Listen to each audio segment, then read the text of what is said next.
Here's what you're going to need for tools to get the brace in. Large crescent to get the OEM nut off because nobody has a big enough metric socket to do it. Hammer makes it a little bit easier. 15 millimeter socket for the bolts that go into the frame.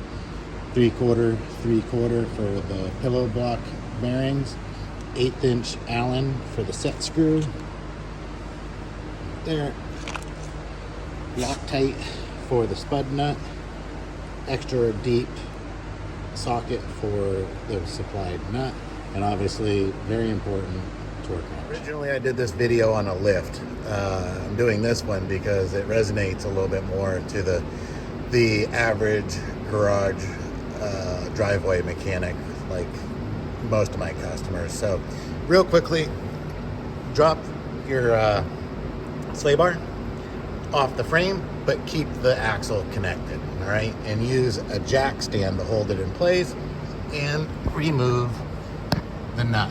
You need to fill the spud nut with red Loctite and thread it on to your pitman or your steering box and torque it to 150 foot-pounds. Where the jack stand comes in place, it'll hold the sway bar and the brace at the same time. So the pillow block brace, the flat plate, needs to go on the bottom of the sway bar, and then the mount goes on the top of the sway bar. If you are using a Thurin bar, like I always do, you will not use their supplied stainless shim. The brace will now be the shim. You have the frame mount bolts, just finger tight, no joke, 2 threads, okay? You'll need to center up your spud nut to the hole here. Just get it nice and even, and then on both sides you're gonna torque these to 50 foot-pounds. Trust me, don't use an impact.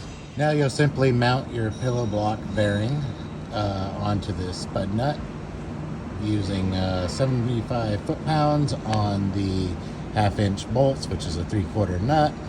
Once you've got those tightened up, you go ahead and tighten the Allens, which is an 1/8 inch. I prefer to have the orientation facing the back of the truck. Same for the Zerk fitting. Once you get these tightened up, you go ahead and put 3 pumps of grease in it and you're good to go. I recommend greasing it every 5,000 miles, just like you would do on your oil change.